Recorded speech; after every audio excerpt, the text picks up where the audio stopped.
Vaiguru Ji Ka Khalsa, Vaiguru Ji Ki Fateh. So welcome back to the HKF podcast. With Maharaji's Kirpa, as Sangat know, we've been releasing podcasts every single month with different guests on, talking about different topics. And the main kind of aim is that we all connect to Sikhi, because sometimes we all be like going through our own struggles and we don't realize that everyone's journey is quite similar. Not everyone's journey is straightforward. We all have the same struggles, we all have the same challenges. And with Maharaji's Kirpa today, we have a really special guest.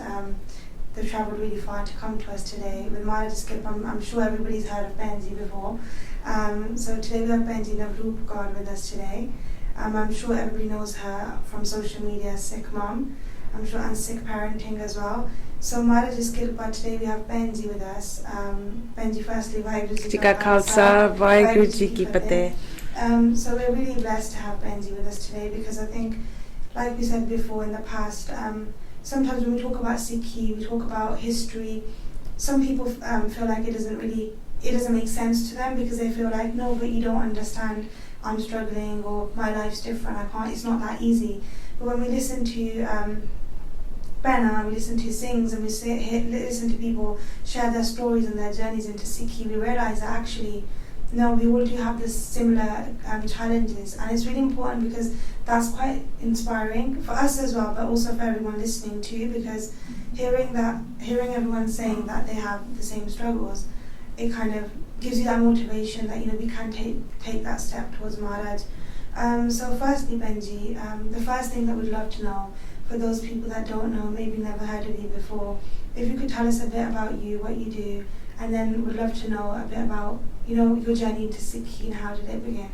Bhenji. Thank you, Vaiguru Ji Ka Khalsa, Vaiguru Ji Ki Fateh. I'm going to do the Gurdwara thing now, where I'm going to be telling everybody how grateful I am to be here.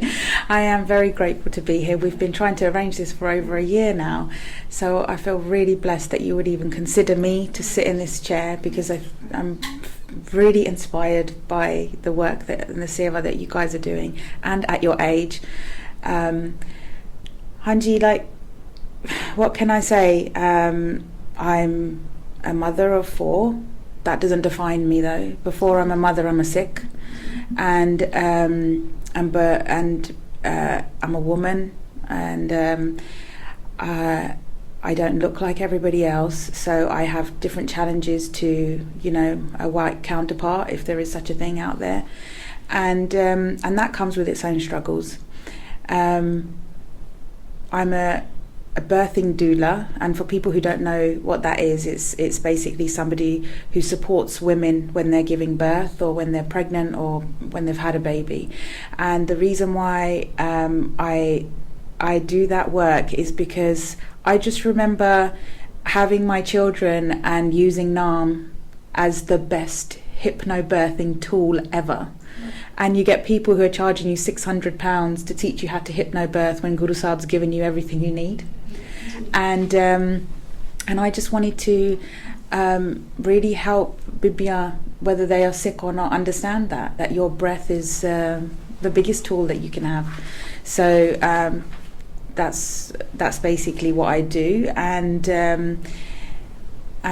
the work that I do on social media was very organically created. I didn't go out. I know now to be an influencer is like, I don't like to think of myself as an influencer, but now some people, they wake up and they say, I'm going to be an influencer and that's my job.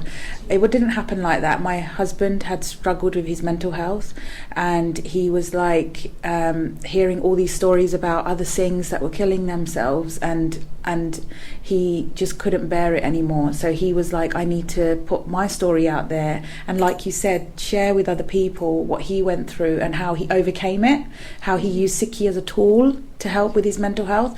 And because he called himself Sikh Dad, and he was sharing about how he was raising our daughters, people started saying to me, you have a social media account, but it's closed off. It was a private account. Why don't you change it and call it Sikhmum and open it up? Because everything you're doing is like, you're creating presentations, and you're telling us what you're doing on Gurpurab, and you're telling us every day how you're bringing Sikhi into your children's lives, but make it available for everybody and not just people who know you. And people were saying that to me for a very long time, and then in the end I just thought, okay, there isn't anybody else putting it. And nowadays, it's amazing. There are so many Sikh resources for children. Like, there's books and there's, worksheets and there's presentations and there's so many things. But in those days, there wasn't anything. So I used to create everything. And then when I used to put it on social media, people who were following me, my friends, they used to say, can you send me it? Can you send me it? So when I opened it up, I opened up the account so I could just share what I was doing with other people. But I didn't know it was going to become so big so fast, and so with Sikhmum, it wasn't that I was trying to say I'm the best Sikh mum out there. All I was saying is I'm a Sikh mum and I'm trying to raise my children completely and utterly in Sikhi as much as I can in a town where we are like literally the only Sikhs practically. And that time there was no other Bibiyan wearing the star in my town then. And it was just about saying to other people, don't use that as a reason to not expose your children to Sikhi, because it's just an excuse then. So it's been an amazing journey, hard journey, but an amazing journey, because with the good stuff comes also trolling and negativity, and especially because I've got a bit of a loud mouth, so I talk about a lot of things, and people don't like that. But ultimately that's who I am. That's what I'm doing right now, and it's all Guru's Kirpa. And Bhenji, were you born in a Sikh family and raised? How some people have advantage of being in a Sikh family and the parents are doing Punjab and everything. How about you? What was your journey when taking Amrit and everything? Yeah, it's when I was born into a Punjabi household, and when I was growing up, there was snippets of Sikhi. So I remember, and I'm just thinking about what you were saying about the person in prison, that his mother used to take him to the Gurdwara, and that had some sort of effect on him later on in life. But when I was younger, my mum used to sit at the end of my bed, and she used to do Mool Mantar. I just remember that, and then she would say, you repeat it. And also the other thing that we used to do was she used to force us to go and to Kirtan classes, but it wasn't because she wanted us to learn Kirtan and to connect with Shabad. Mum was taking us because she wanted us to be one of the children that sit on the stage. But even that I'm grateful. And I can tell you a story about how the one Shabad I learned in all the years I don't know any other Shabads that I learned, but the one Shabad I learned, how it saved my life once. So that was, and on Sundays we used to go to the Gurdwara, but again it was a big disconnect in terms of how children experience Gurdwara now. So it was just, we sat there and we just did whatever, and we were bored and we couldn't wait to get out of there, kind of thing. But it still had an effect. But that was my Sikhi, and as well as the positives of that, I also had other exposures in my life. So every weekend, drinking sharab, eating meat, parties, everything in our household, and I was the centre of the attention. I was the first one on the dance floor. I was the one getting everybody up. I was the one who was making the most noise. That was who I was. So I think it was a really big shock to everybody, and I think everybody thought it was a phase. So, and I hear this from a lot of Bibiyan, where they say or sings, my parents think I'm going through a phase, and it's because you're gone from one extreme to the other. So that's how they see it. But I just see that as such a beautiful thing, I'll be honest with you, because I went from drinking, drugs, sharab, partying. I mean, I was working in the film industry, and on Friday, I was just telling somebody the other day, on Fridays in our office, I was working where X Factor is made, so they used to, Friday 5 o'clock would hit and people would have Coke lines out on their tables, sharab coming out of their out of their pedestals, computers, and that's what everybody, before they went, so that's before they would go to the pub or before they go to a bar. So this was the norm for me in a lot of ways, and it was only when I came into Sikhi I realised that I didn't really fit in there. But I think the reason why I was okay in that circle for so long was because I had been exposed to it at home. Okay, it was in a wholesome environment. I'm from a very loving family. My mum is a very, very loving mother. My father is daddy's girl, and we spent a lot of time together, holidays, all of that kind of stuff. But there were certain Sikhiyas that we didn't get, and I would ask my mum certain questions like, did Guru Gobind Singh Ji say it's okay to drink sharab? And she would say, yeah, it's okay in moderation. But because that was just her understanding or her justification that it's okay for me to do it, because my mum was drinking. And so I started drinking, and I would have a glass of wine with my mum and my cousins, and this is how we grew up. So then it was natural that when I became an adult, that I would carry on drinking, and that would just be a part of my life. And then smoking was something that I started around 14 to impress somebody else in secondary school. I didn't really enjoy it. I hid it from my parents for a really long time. But even there's kirpa in how I stopped. I got caught by my dad. And I remember my mum saying to me, I held you for 9 months. I grew you inside me. I gave you life. I brought you into this world. How dare you decide that you want to take that away by putting this in your body? And at the time, that hit me really hard. That was my mother was saying that to me. And that was it. I went to the doctors and went through a whole, how do I get off this addiction kind of journey. But there was still a disconnect there for me, because I was like, why do you feel like that about tobacco but not like that about sharab? Because actually sharab is worse, because sharab is going to alter the way you act. And that's what I was seeing in my household. So my Chachaji eventually died of alcoholism, and before he died he was living with us because his children and his wife had kicked him out of the house. He came to live with us, and my dad had a triple bypass, and my mum had very high blood pressure, and so I didn't want them to have the stress of dealing with him. So when the local shopkeeper would phone us and say, he's here, he's drunk, he's lying on the floor outside, he's this, I would go down there, I would pick him up, I would take him to the hospital, I would try and clean him up, and it was bad. It was a bad situation, and it went on for a long time, and eventually he died from alcoholism. And that, I think, in some ways that's where my journey really accelerated, because I started questioning, well, why are we standing at his funeral and they're saying that he's going to go back to Sachkhand and he's with Vaheguru now? And I was thinking, Guru Sahib said we're not meant to drink, and he's done that, and then why does he get a pass? That's what I was thinking. Why does he get a free pass into Sachkhand? And why is the Gyaniji saying that at his funeral? So these are the things that were going through my mind, months later. After about 6 months, my mum said to me, you're not moving on from his death. And I said, it's not that I'm not moving on from his death, but I just don't understand what's happened to him. Why are people saying he's here? He's come to visit us.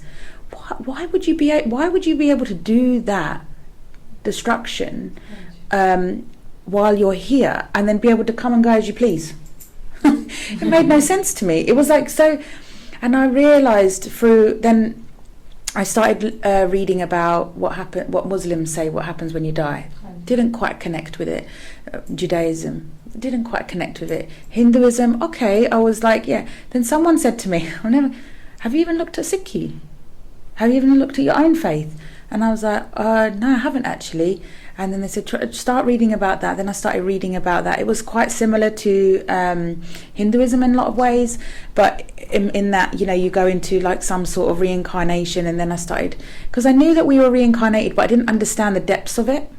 Then I was like, whoa, this makes sense. And then the one thing that hit me so hard was that, wow, how Diyal is my guru, that if you don't make it in this time, you can have another go. And all the other faiths that I had researched were saying, no, you get one go, and then you are going to go hell or you're going to heaven, and that's it. That's the end. But I was thinking, my guru is so Diyal that you just keep going. You keep going. Not that we want to do that, but the fact that there's such a compassionate guru way. And so that's how my journey started. And I was in the middle of doing my dissertation, and I was doing my dissertation, and then I thought, you know what, I was doing film for my degree, so I said to my dad, I was gonna do my film degree dissertation on something, but now I really want to do it on something Sikhi, but I want it to be quite mainstream. And at the time I was reading about Dalip Singh and how he got, exiled out of Punjab, and that was, we haven't had Punjab since then, and I was doing all this research around it, and Dad said, why don't you do it on him and tell the story? I said, okay. And still, I was so disconnected from Sikhians. Even when I looked back at that video, I even spelled Vaiguru wrong. I didn't even know how to spell Vaiguru. Like, that's how disconnected from Sikhi I was. Still am in some ways, a long way to go. But and I said to my dad, you know what, to really, I had got really behind in my degree because looking after my judger. And I said, to really push to get a distinction for my dissertation, can we go to Pakistan? And he was like, what? And I said, yeah, I just want to go to Lahore Fort, and I want to get footage there, because then my lecturers will be like, wow, she went all the way, she got all this footage, done all this research, da da da da da. And he was like, okay. He goes, but you can't go by yourself, so me and your mum will go with you, and we're out of yatra season, so we have to go by ourselves, we have to hire this security, this and that. I said, okay, let's just do it. And he was like, okay. So anyway, we arrived in Delhi, because that's where my Masi lives, and on day 2 we always go to Seesganj Gurdwara. Now, I never really understood why we always do that, but it's a tradition. Whenever we go to see Masi on day 1, day 2, we go to Seesganj Gurdwara. I didn't know the history.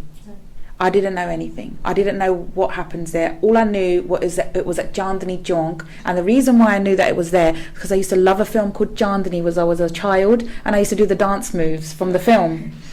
So I just knew that, we're going to the Gurdwara at Chandni Chowk. Anyway, we day 2, we go on the train, we get off of the train, and to get to the Gurdwara, you have to cross the road of the Chowk, yeah? And I was crossing the road, and this is how, like, fiery person, I'm still a very fiery person, but it's a little bit more controlled now, Guru's Kirpa. But I was so fiery person. When I was crossing the road, there was, I forgot what they're called now, the little tuk-tuk things. It wasn't a rickshaw, it was like electric, but anyway, he was going past and he stopped right in front of me, and I whacked him on the head, the banda, because he'd come in my way. That's like how I was. I had no, anything. Anyway, I had no idea what was about to happen to me. But let me just tell you, I walked into the Gurdwara. As soon as I put my foot in the door, something happened to me. Like, literally, they have the bani, you put your feet in. I put my feet in there, and I started walking up the steps, and something happened to me. Something took over me, and I was in that Gurdwara, but I was at the Gurdwara, but I was at the Gurdwara at a different time. And afterwards, my mum and dad couldn't control me. They couldn't control my physical body. They couldn't control my emotion. My dad all I kept on hearing my dad was saying, just leave her alone, whatever's happened to her, leave her alone. And then we came home, and then I heard my mum and dad talking afterwards, and my mum was freaking out. My dad was a bit more calmer, because he's got a bit more sage. And then and let's just put it this way, I knew everything, the history of that Gurdwara afterwards, without anyone telling me. I knew what happened, who was there, everything. And that was it. Smoking, drinking, drugs, partying, bhangra, meat. Didn't want anything. And so I always say, when I describe to people, I walked into my home name is Rupi. So everybody calls me Rupi at home. Very rare people call me Rupi. So if someone calls me Rupi, I know there's someone from my childhood. So I always say I walked in as Rupi, but I walked out Navrup Kaur, which is the name that I got from Guru Granth Sahib Ji when I was a child, when I was a baby. So this was my journey, but this was just the very, very starting point. I mean, I wasn't even anywhere near the starting line at that point, but it was a momentous occasion, and I always knew that I was destined for greatness. I've always knew that from when I was a young age. I just thought it was in a worldly form. I thought I would get like an Oscar, or I thought I would get something else, but I got the greatest reward. I got Sikhi. And then the journey really started, the struggle really started, because it's almost like Guru Sahib saying, okay, I feel Guru Sahib was saying to me, Guru Tegh Bahadur Ji was saying to me, okay, now I've put my hand on your head, now you got to prove it. So wearing a dastard was so hard. My mum was not happy with that at all. I used to come home from work and I used to do my reras, which used to take me 2 hours because it used to be so hard to read because I was still learning. And I used to tie my dastard and I used to just look at myself in the mirror, just tying my dastard. So some girls, they're upstairs in their bedrooms and they are hiding their makeup that they're doing, and they're hiding their tattoos that they've done without their parents knowing, or hiding these things. I was hiding tying the dastard. And I just wanted to go Gurdwara all the time. I wanted to go Amrit Vela, wanted to go, but obviously bad things happen in the Gurdwara and people think it's going to happen to you, and it might. So my mum was very scared about letting me go to the Gurdwara all the time. And I remember her saying to somebody, she's like a dog on a leash. She's the dog and I'm on the leash, but I can't control her, and I'm like going like this after her. That's how my mum was, just because she always wants to go to the Guru all the time and I can't keep up with her. And also I was in my 20s, so I'm working full time, I'm earning my own money, so there's a level of kind of maturity, that there's a level of control that my parents couldn't really have on me as well, even though they still did, because obviously we culturally live with our parents and we listen to our parents as much as we can. So this was really hard, and I stopped wearing makeup and they weren't happy about that. People in my family, I used to wear so much jewellery. I had a jewellery party. I got all my rings, all my earrings, really expensive stuff, Tiffany's, everything, and I laid it all out, and I called all my cousins over and I said, take whatever you want. And they were like, no, we can't. This is thousands and thousands of pounds worth of jewellery. I said, it doesn't mean anything to me. I said, because one day someone's going to buy me a garban, or I'm going to buy myself a garban, and that's going to be amazing. So they all took all my jewellery and everything. So step by step I did these things. And then Gears was a really big journey, still is right now. And I think it will always be like that for me. But it was the last thing I stopped doing, Gears. So I left that one to the last, and I really appreciate my time I took to do that. So I had a lot of influences around me, and actually, like the facial hair I have now, I didn't have anything like that.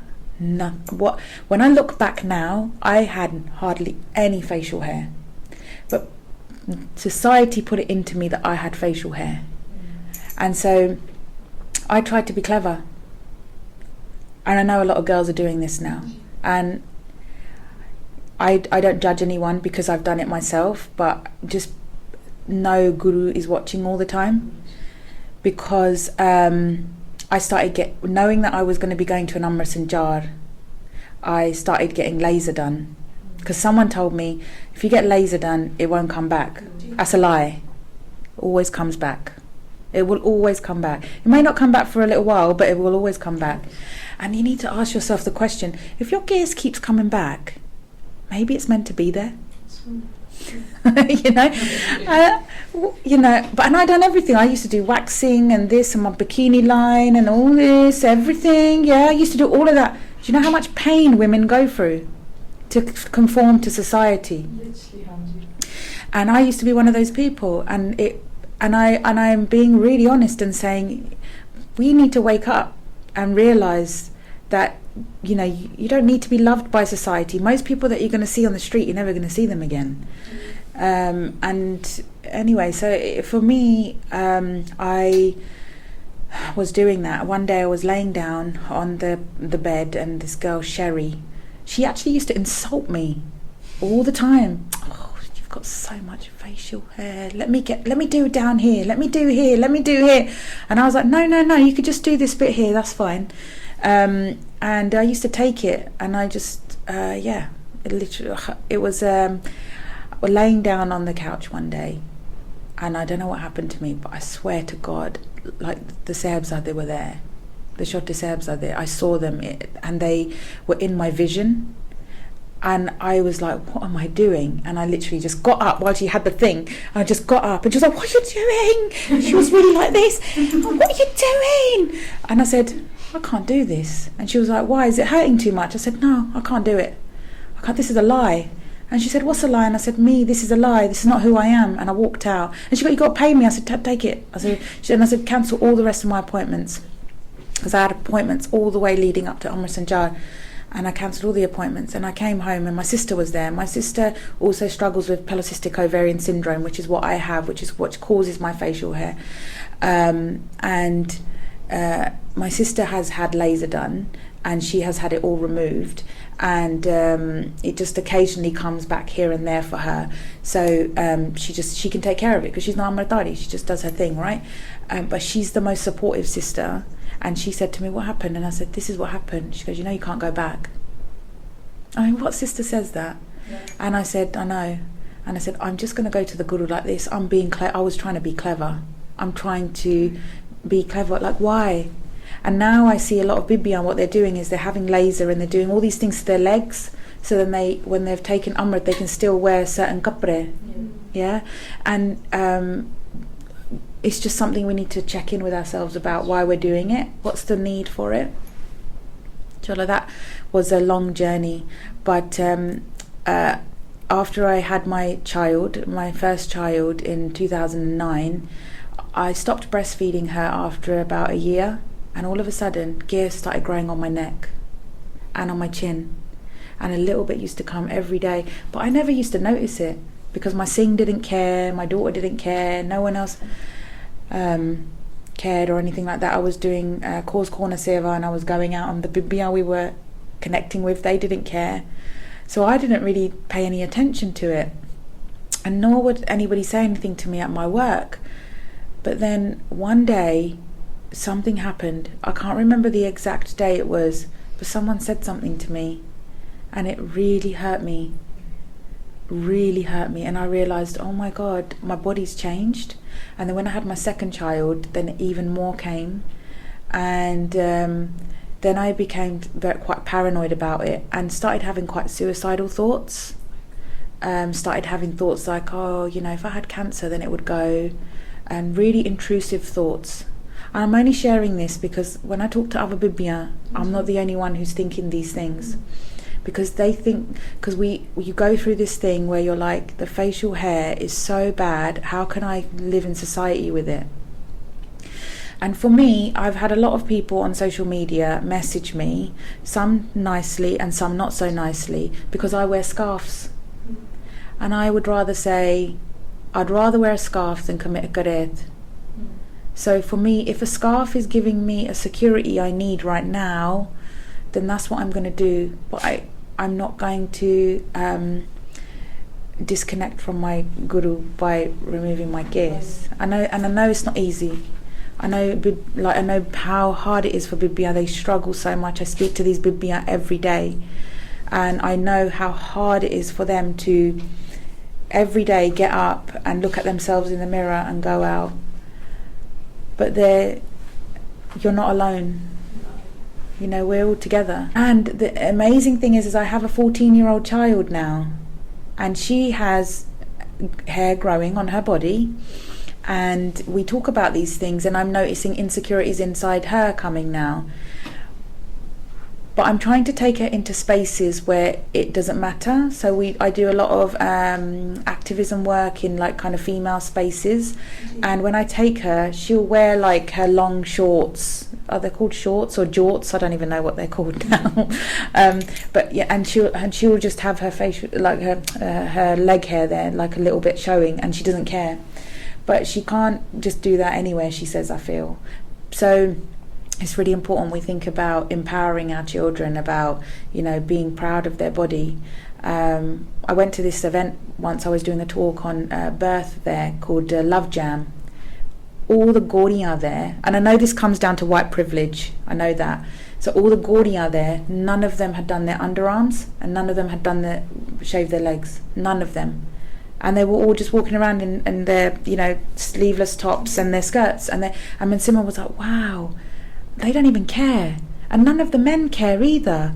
And I said, yeah, I know. I said, but that's white privilege, Because if you were walking around like that it would be an issue, right? So it's about educating our children that other people have the privilege to do it and not worry about it as much as we may, because we have so many other things going on and so many other challenges. So so Sikhi happened very fast for me. Literally, it was around March time that I went to Pakistan and to Seesganj Gurdwara, and then it was around July time that I decided I wanted to take Amrit. I found out there was going to be an Amrit Sanjar in December. I went in December of the same year, and then I got married 3 months later, and then I got pregnant and had a baby literally within the same year. So all the things, I just want to say, all the things my mum said I would not achieve. No one would marry me because of my dastar and my Sikhi. No one would give me a job because my dastar and my Sikhi. I wouldn't be able to be settled. Yeah, and I'm gonna if I stop taking medicine for my PCOS and all of this kind of stuff, I wouldn't be able to have a child. Guru Sahib almost was saying, let me show you, follow Sikhi and everything will work out. And that's what I did. I followed Sikhi, and within 2 years Guru blessed me with Amrit, and then I was married to a wonderful Singh who supports me so much, and then I was pregnant with a child, and we were settled, and I had a really good job. So Maharaj gave you everything, it was just because I had unshakable faith. Like I just knew that Sikhi was the answer to everything. But also it's very important. But very hard. That's true. Very hard to implement and have. Bhenji, you said something about when you used to tie the star, you had to hide, right? And I was just thinking about this, especially how you said also sometimes when, especially Berna, because what we've noticed is with the boys, right? Even parents that are not in Sikhi, they want to keep their kids jura for the boys, and it's a thing. And they, even though the parents both might not be into Sikhi, but they want to keep that jura for the boy. But then for the girl, like you said, it's kind of it's extreme. You want to come into Sikhi, and then it's seen as this she's doing a 360. But then what would you say is what is important for us to do now? Because this is a thing, it's seen as such a not normal thing to do, when in reality it is meant to be a normal thing, where we see drinking, the Punjabi culture, as a very normal thing. But in reality, doing what you said, wanting to tie the star, wanting to go to the Guru Ghat, it's not normal, but it is seen like that today. And I think that's kind of where a lot of Berna, especially, they have that struggle, because the parents are fine for them coming to the Guru Ghat, like you said, learning Kirtan, that's good, going to Punjabi school. But the minute you talk about wanting to take Amrit or wanting to keep your gaze, it's seen as you are now turning into an extremist. So what would you say to that? That's a big question, and I can't give a really simplistic answer, unfortunately. But this does come back to British Empire, because before British Empire came into Punjab, Bibiyan were tying the stara, and they were keeping their gears, and they there was equality in that form. And then they came, and their women were dressed in a different way. They used to wear, kind of very low cut tops. The top of the bosom used to be showed. They used to have high necks at the back. Their hair used to be done in a bouffant, and they used to have the curls. And what happened was they started implementing this kind of look just through the Sangat that they were keeping, and women were starting to get influenced by this, and the men were becoming influenced because they were seeing these very white women, and and then they would want their women to look the same, and things like that. So it ultimately comes from there in a lot of ways. Why women now, they have a child and they think, okay, I'm going to put a jura and a patka on him, but I'm not going to put it on her. Which is why I remember when Simra was very young, we started keeping a patka on her, and one of my aunts, she said, she's one of those characters from Goodness Gracious Me, bless her, but I'll do an impression of her. But she was like, Rupi, why would you do that to her? Why would you do that to her, poor girl? That's what she said to me. And I just was like, Hanji I felt a bit sorry for her really, because I thought to myself, my answer was, I said, Auntie Ji, like, listen, I said, if I didn't have a dastard and I'd styled my hair, I would raise my child to be in my form, right? But I wear a dastard, I cover my hair and I keep my gears, so my child will follow in my form. My mum styled her hair and done whatever, and then I was in her form. I made a choice to not be. If my child then goes and makes a decision to not be in my form and wants to style her hair, I don't really have that much I can say about it, right? But my responsibility is my child should be in my form. And I remember, I've had let me tell you something, this is really important, I tell you. When Simra was very young, from when she was first born, we always covered her gears, yeah, with a batka and then the star. And now she wears the star. All my children wear the star, Guru's Gerba, right? It's a part of who they are. They don't even go out of the house without it, with Guru's Gerba. And I may it remain that way if it's meant to be. But I had friends of mine who also had children the same time as me, and they said, you never had the star tied on you when you were a child, so why should you put that on your child? It's not fair, right? And these are Amritari people saying this to me. And so I raised my daughter wearing a dastard, and they raised their children not wearing the dastard, and that they would give them the choice afterwards. Society is very strong. Sangat is very strong. So if I put a dastard on my child, and she went into the world with that, and my friend's child, she went into the world without a dastard, but then my friend contacted me when she was a teenager to say, my daughter won't even wear batka now. She won't even wear the star now. How can I get her to wear it? I really want her to wear it. And I don't judge her, don't judge anyone who thinks like that, but I knew that would happen, because it's a slippery slope. It's like little things like nail varnish and things like that. I know it sounds really silly, but once you get a flavour for it, it's hard to kind of come back from it and say, no, I don't want to do that anymore. So it's like having a chocolate. You can't just have one from the box. You're going to have more and more. So for me, I believe that the disconnect is because we see our children different. We see that the man is meant to look like a Sikh, but the woman is not, because that will limit her in her life. But something I learned from my daughter the other day, why do they call it a glass ceiling? Because the woman is looking up at a man, and that's the glass ceiling. And the glass ceiling is the man is above the glass ceiling. So Guru Sahib never made Sikhi like that for us. They never said look up at a man and think, oh, you can't get to him because there's a glass ceiling. Sikhi is all about you go and smash that glass ceiling. And we've seen it, our shaheeds have done it, and they've shown us. BIBI have shown us in our history that, there is no glass ceiling for us. We're not looking up at no man. We're doing what we want to do. So this is something that Sikh mums need to recognise out there. You have a male or a female child. It is a blessing from God. It is a sewa from God. And we need to be raising our children to not only be like their guru, but look like their guru, regardless of their gender. And I think that that's a really big disconnect we have, because we see as different, and we think my daughter is not going to be able to achieve this and this because she looks different. But actually, she's going to achieve more. She's going to achieve more. She's going to try harder, and she's going to be recognised more because she looks different, because she doesn't look like everybody else. It's true, we've had parents coming when it's the Eid and Haji, the children's, the girls, the tie the star, then you come off the stage, you take it off. Don't need to wear the star outside. And the kids do ask questions as well, like, they're just saying, the parents actually don't have an answer to that. Just said, it just works like that. It's quite upsetting as well. It's upsetting. It's good that they're doing it, because they're getting a taste for it. Yeah, they're getting experience of tying at the start, and they love it. And then when they're older, they'll want to do it. But what I think is really sad about a story like that from you, Bhenji, is Sikhi that little. You could just put the dastard on, and I see that on social media.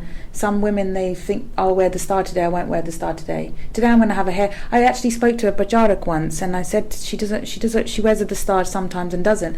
And I said, don't you think the dastard is a big commitment? So it's like your qurban, you should be wearing it all the time, yeah? Mm-hmm. And she said, no, if I want to have a dastard day, I'm going to have a dastard day. If I'm going to have a junni day, I'm going to have a junni day. If I'm going to have a hairstyle day, I'm going to have a hairstyle day. And I just thought, like, if that's your Sikhi, that's fine. But where is the uniqueness? What happens if you're in that similar experience of, I know we could never be in an experience of, kind of Chandni Chowk and what happened to Guru Sahib and, but what if you are in a situation where you need to be recognised as a Sikh? You won't be. You won't. And the qara's not enough. Everyone's like, I'll wear qara. Yeah, it's amazing you put qara on your kids, but it's not enough. Because anyone could put a qara on these days. That's true. And also we've manipulated the change, and we changed the material we use, we put patterns on it, we put all sorts of things on the qara now, that anything can get misused for a qara. So I sometimes walk in central London, I'm going to be really honest, and I'll see someone who doesn't look like a Sikh, but when they see me, they'll start to pull their qara out. So I see their qara, and I sometimes feel like I'll give them a smile, but then sometimes I think to myself, how is that enough? It's not enough. But I only say that in terms of, as a Panth, we have so much work to do, and it's not enough for us to basically just say, I'm going to wear this and call myself a Sikh. What am I doing outside in the world that is basically telling the world that I'm a Sikh? I'm not saying to anybody, take your qara off, by the way. Wear your qara, wear it with pride, but also wear your actions with pride more.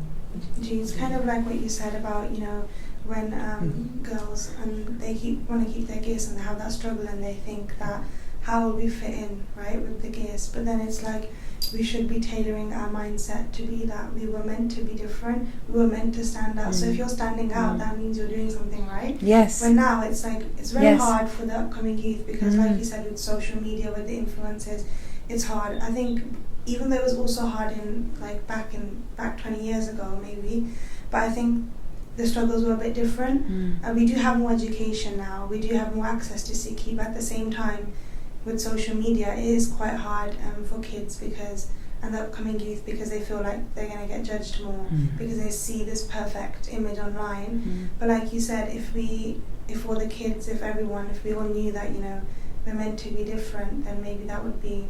And where does that come from? Where does that come from? It comes from your mum. Your mum should be saying to you every day, you look beautiful. My husband, when I found out I was having a daughter, I said to him, every day you're going to tell her she's beautiful. Every day you're going to tell her the star looks amazing. Every day you're going to say... My dad did that to me. When I'd come down, he'd say, you look beautiful, can't take it here. Obviously I used to wear earrings, right? But what he was doing was he was validating me. So when I was going out in the world, I wasn't really looking for other people to do that. Yeah, I wanted it a little bit, yes, but I wasn't doing it like other people around me were. So I said to my husband, when we have a daughter, you need to be doing this every day. And he does. And I see her. I see my daughters. They're powerful. My eldest especially, because she's quite intelligent and quite connected with a lot of things. But she went to a school. She was the only one who wore the star. And she was proud to be different. She went there, she was proud to be different. Even she gets bullied quite a lot, and I said to her, let's move you classes. And yesterday or day before, she said to me, I don't think I'm going to move. I said, why? She goes, these people are making me strong. That's what she said to me. She goes, they're making me strong. And she goes, when I'm going to be achieving my high grades and working hard and this and that, they're going to be doing this, that and the other thing. And she goes, it's almost like my Sikhis protected me to stay away from these people. Because I don't fit in, I'm not talking about sex, I'm not talking about vaping, I'm not talking about all the things that they're doing. I'm not doing any of that because I don't fit in with them, so I'm not going to hang around with them. So she sees now how it's protected her, and now she's telling her little sister that. So, but since my daughter was young, since my children have been young, we've told them, you're meant to stand out. You're not meant to be the same as everybody else. And little things like you're getting embarrassed because you're playing football and the star's going to come off. It's happened to my son, and I said, it's okay. You know how to tie the star. Just retie it, just carry on playing. No problem. Yeah, it's just like someone, kind of falling over and, something happening to them and they just sort themselves out. I said, that is all you have to do. You don't have to feel embarrassed. Yeah, we're not Musliman where we have to cover our gaze to hide it from people. If our gaze comes out, you look like a lion. That's all that happens. Yeah, your maims come out. Yeah, you're shared. So this is how I talk to my son and my daughters as well. I tell them they're beautiful princesses. And my daughter, she recently had a lot of pain. She hurt her head. She had quite a bad head injury. And one of the first things she said to me is, I hurt it because I didn't have the start on. Because so many times my kids, they're crazy. She's got ADHD, so she's quite all over the place. But even she has been saved so many times because the start has saved her. And so they should be raised to be proud of who they are proud to stand out.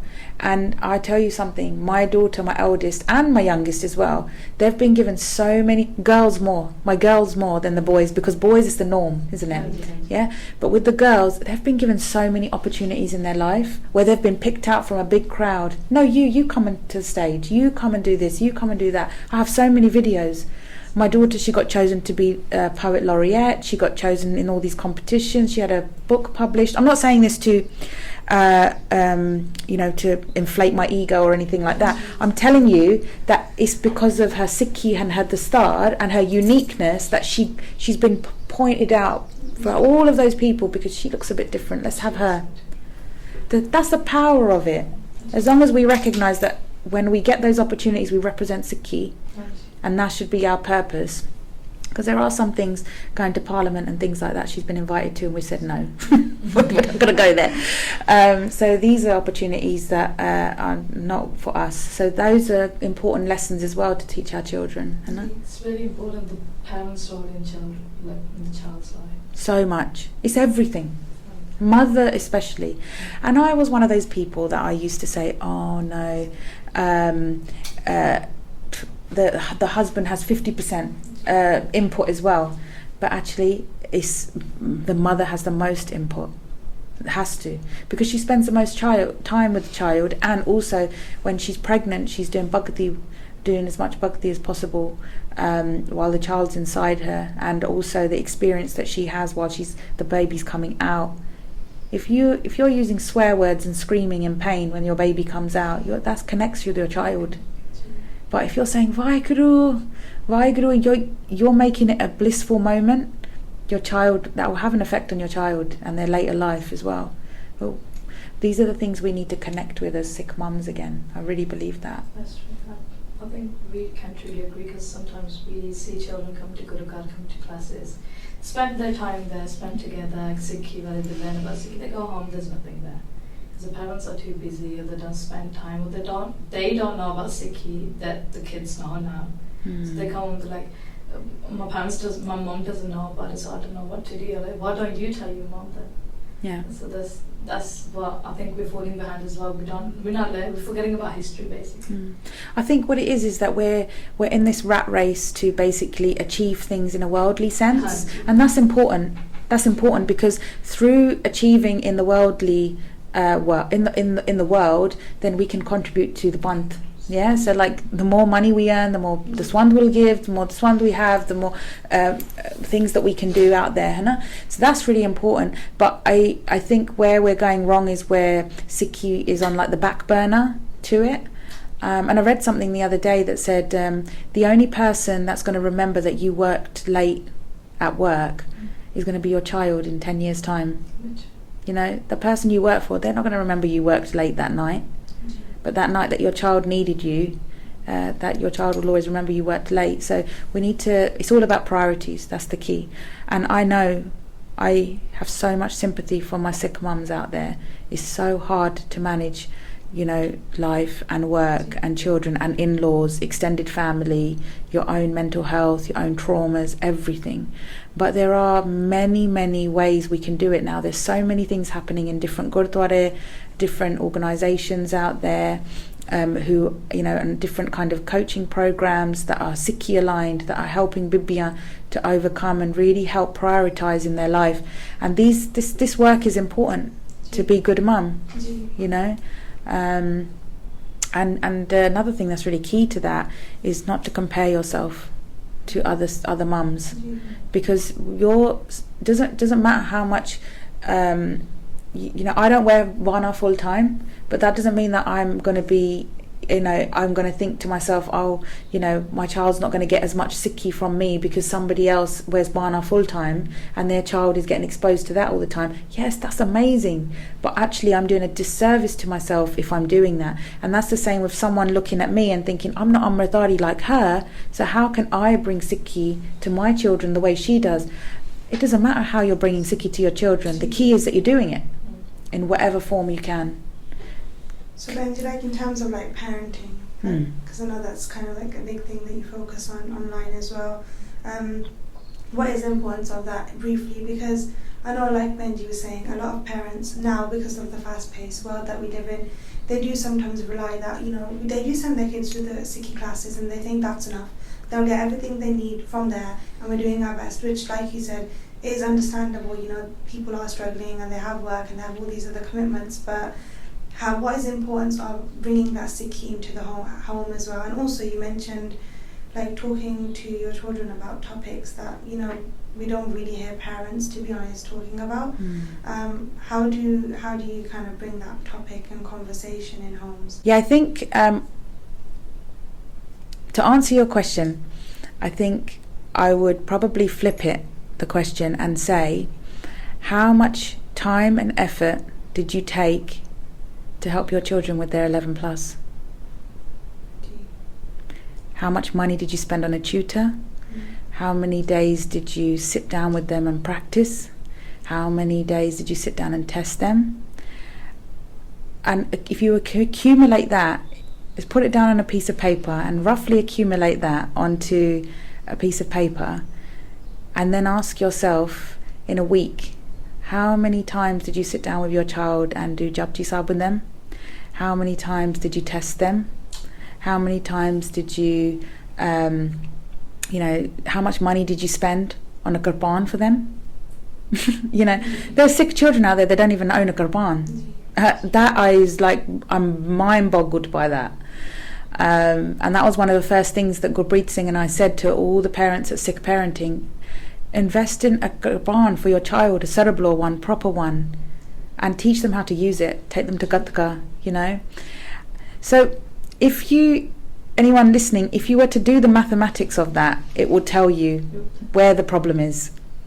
Because then again it goes down to your priorities. People don't have their priorities in the right way, and I think a lot of people, they say, Sikhi's like there, Sikhi's in the background, Sikhi's always in our life, we do our Nithanem, we do listen to Bard, we go to programs here and there, but when they grow up and they have their education, then they can do lots of different things, and that's amazing and that's true, but ultimately my children, like at night, I'm dying to go to bed because I have to get up early in the morning, and my son Gobind Singh, he will always say, Mummy, test me on Sikhi, and I just think that's like a blessing from God, because he's so used to me testing him on Sikhi that he actually thinks it's a game and he enjoys it. He likes me to test his knowledge, sometimes I will say, because I am tired and I'm a parent, and if you're a parent out there and you feel tired, I'll just say, here's the iPad, and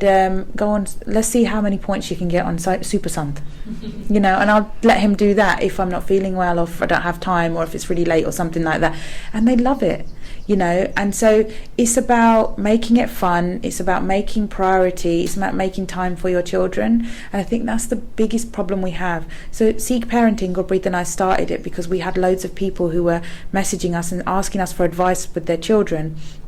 And a Gursikh said to us, you're spending so much time away from your own children supporting these families one-to-one. Why can't you do it one-to-many? So you're supporting a whole families, groups of families in one go. So you're not saying the same thing over and again. That's why we created Sikh Parenting.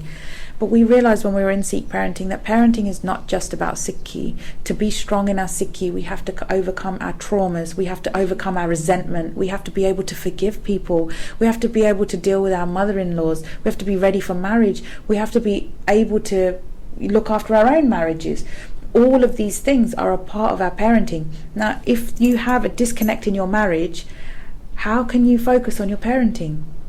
If you have a disconnect in, with your mother-in-law or your sister-in-law, how can you focus on your parenting? Because your focus is always going to be somewhere else, or split a little bit. So that's why parenting is a very holistic journey where we have to be always ready to look after each other and nurture each other.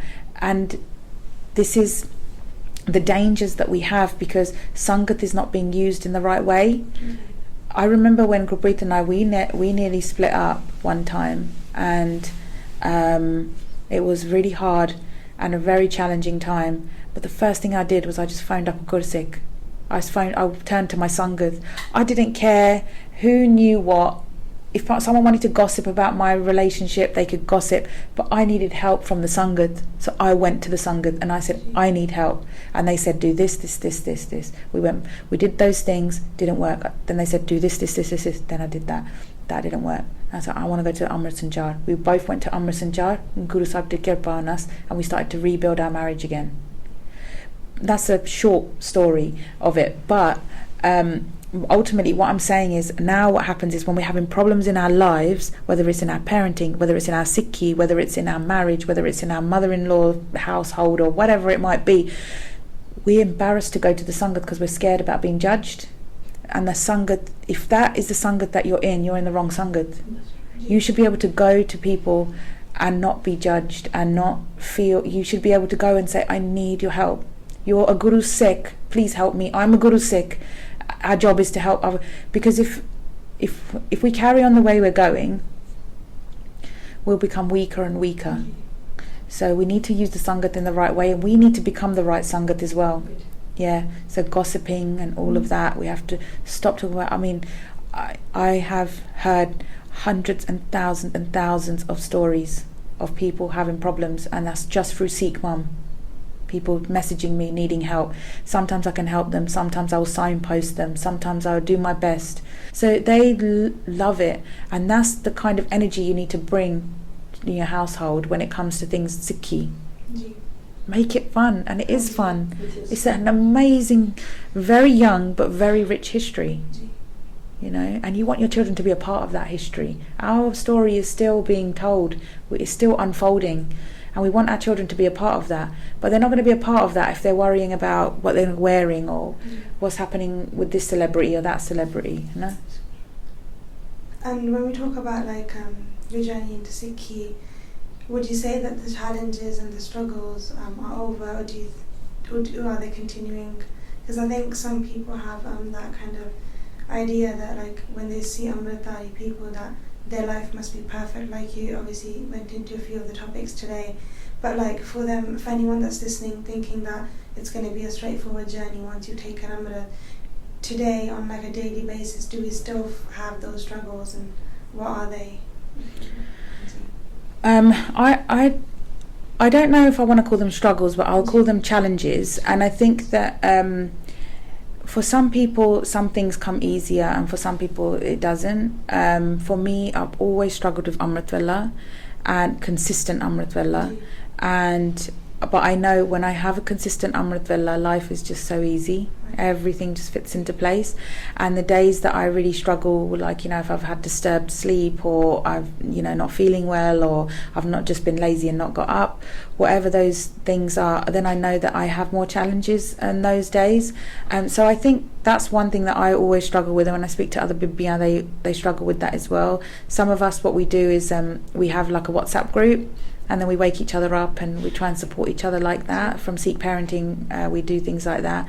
And I think there are other kind of struggles, as in how do you make, I am obviously a mother of 4, and then I have a full-time job, and then I got lots of other things happening with Guru's Kirpa, but sometimes I can struggle with time for, you know, kind of bhakti, to like have extra time to learn something.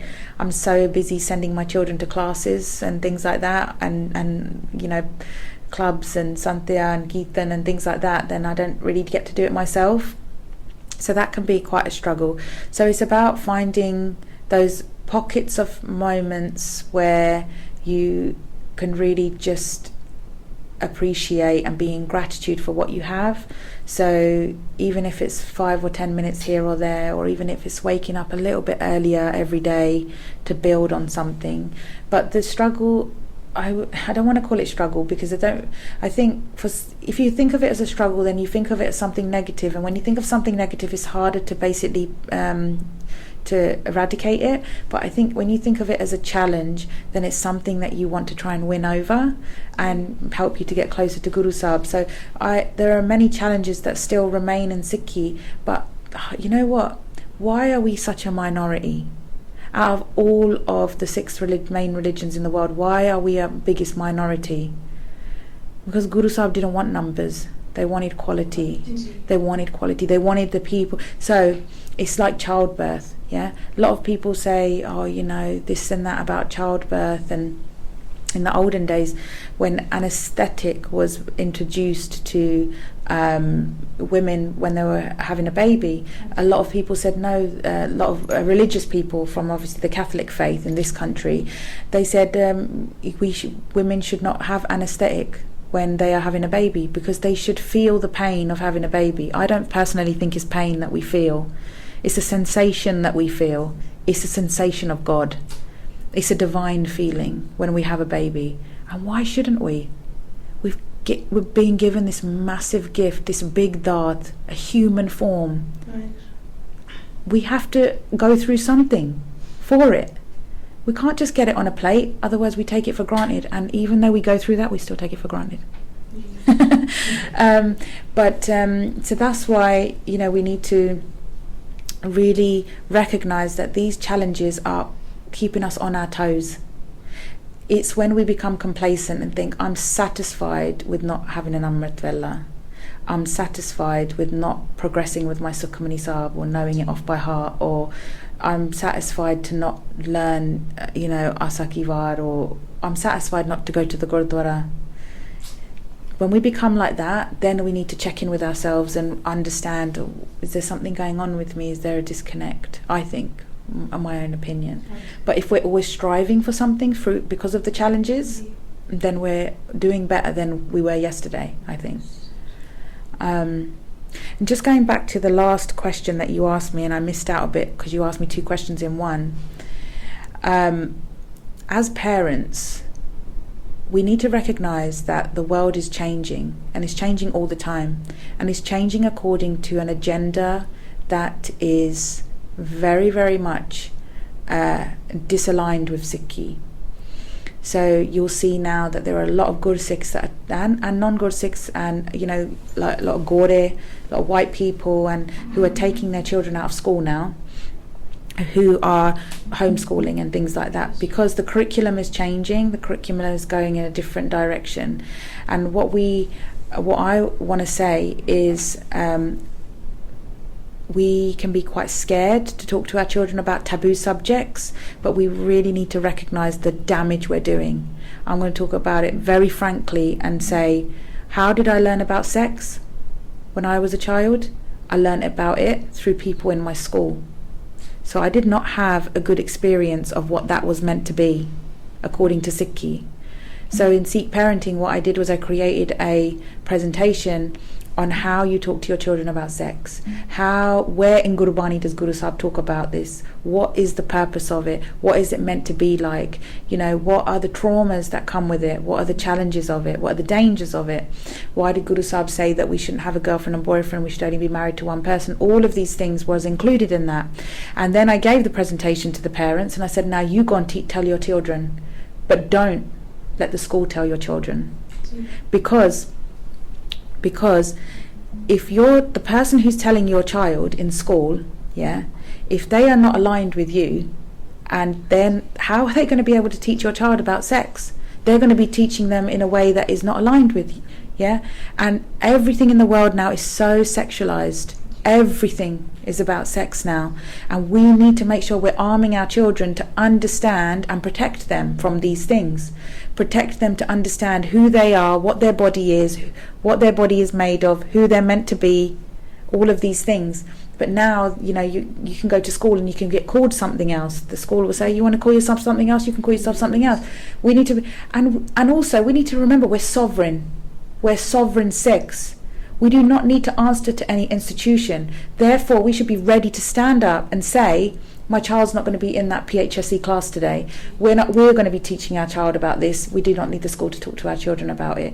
And I'm being blunt, but I'm also holding back in telling you that if you look at the curriculum now for the UK, what they're teaching the children is very in-depth stuff. It's not like when I was in school or when you was in school. It's a very, very in-depth now. It's stuff that you wouldn't even talk to your child about. So why does someone that doesn't hardly know your child or align with you in any way have the right to talk to your children about that? So we need to be really aware of what's happening in the schooling systems, which is why I'm a governor in my children's school. I have been for the last 8 years or something, and I encourage other Sikhs to try and join the governing bodies of their school, their children's school, and find out what's going on and have a say. Because if you're not at the table, you can't have a say. So you need to be at the table to know what's going on. So as parents, we need to be empowered. We shouldn't be scared. I know we've been through a lot of trauma, and we are very institutionally bound in a lot of ways. We feel scared to say no to people, but ultimately we need to be ready to say, no, I'm taking my child out, and I'm cannot urge this enough to say it's so important you do that now more than ever, because Kaljug's just getting worse, and you don't want to have your child a part of that, or you try and protect them as much as you can from it anyway. So this is a part of parenting that we don't really talk about, but we should be talking to our children. And if anybody wants more information on how to talk to your children about the birds and the bees, I'm here to support you. I know not a lot of good Sikhs talk about these kinds of things, but I'm very keen to talk about it because we have been involved in sexual grooming cases and girls making the wrong choices and getting photographed and doing all these things because they just don't recognise the power of their body and how sacred it is, and they're making mistakes, and it's all because their parents have never had these chats with them. I think it's really important that, like you said, not many people talk about these things, but we do think it's important that parents are open with their kids and talk about these things, because like you said, if not, they'll still learn, they'll still hear about these things, but in a different way, and not in the way that aligns with us, with our Sikhi. I think, Bhenji, there's so many topics that we can sit here and talk to you about, and would love to have you on again. I think definitely, because I feel like these topics, we mentioned them, but there's probably more depth into them, and they're not just you listen to the podcast and that's it, you've got the answers. Like I said, we will link everything below as well, so anyone that wants to find you and reach out and join the course, and anyone that needs support, I think the sewa that you're doing is amazing. It's definitely really inspiring for us. We've learned a lot of things, Andy, and I think, like you said, everyone needs to wake up and take action on these things, because if not, our next generation, our future is heading in a different path, and it's important that we wake up and take things into our own hands and educate our children, and keep them connected to Sikhi and our roots. But Bhenji, it's been amazing to have you on our podcast today. We hope to have you on again in the future. Maybe we could discuss a topic in more depth, one topic, and focus on that. And not only that, but hearing your journey into Sikhi as well. I think that's really inspiring, because like we say, we hear so many Brena and they talk about wanting to take that step into Sikhi, but it's so hard because you just don't know where to go. You think that all these things that you're feeling it's only you, and in reality everybody has the same struggles. When we talk about gays, when we talk about fitting in, we all go through the same things, and there's not an easy fix, and there never will be a fix.